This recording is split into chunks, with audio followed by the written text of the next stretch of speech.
carnivore, and herbivore. Now, Poseidon, I mentioned, is one of the tallest. As an adult, if it were standing here today, it would stand over 60 feet tall, 115 feet long, and could weigh up to 44 tons. That's a big dinosaur. Acrocanthosaurus is pretty small now, right? Now, Poseidon also walked around 113 million years, just as Acrocanthosaurus did. But I can't put 60 feet into perspective with my track pointer. But the cliffside behind me, I can. On the top side of that cliff, there's a hiking trail called Limestone Ledge. If you were to hike that trail today, it's going to help take you to the top of the scenic overlook all the way up there. If a fully grown, 60-foot tall Poseidon was standing where these tracks are at right now, it could clear the trees, look over, and see you hiking down Limestone Ledge on the top side of this cliff. That's a tall dinosaur, right? One of the tallest ever walk around. Now, with our dinosaur tracks, we actually like to brag about our dinosaur tracks here at the state park. As we should. We think we have some of the best, right? Ranger approved. Now I'm going to highlight two tracks. One for each of the two species that really showcases the status of world class that we look for in our dinosaur tracks. The first one we're going to look at is this back foot right here for Poseidon, our 60-foot tall dinosaur. Along the edge closest to me, if you're on this side, unfortunately you may not see this detail right away. But if you're on this side, you can. We have about 1, 2, 3, and 4 little pockets or indentions in the front of that dinosaur track. Those little pockets or indentions y'all are seeing are the indentions of the nails when that dinosaur walked around and dug into the ground.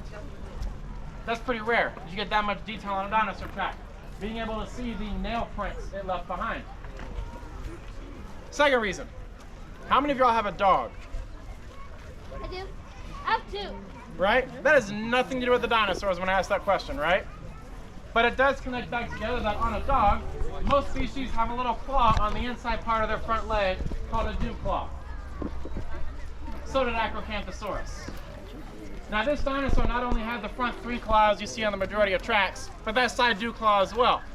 And if we take a look where my shadow is, my hand shadow, my hand puppet, right here, this track has those 4 claws. We take a look at 1, 2, and 3 front claws off the front of this track itself, but off the side of this track, right here, a little indention right there is your dew claw. That's pretty rare. That is one of, not the only Acrocanthosaurus dinosaur tracks where you can see all 4 claws that dinosaur actually had. The rest of them in the park just have the front 3 and that's it. Now these are just 2 examples at one track site.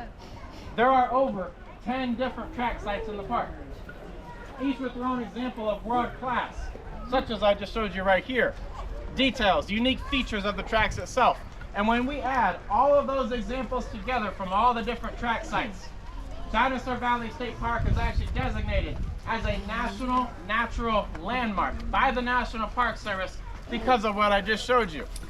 A designation that we have held for over 50 years.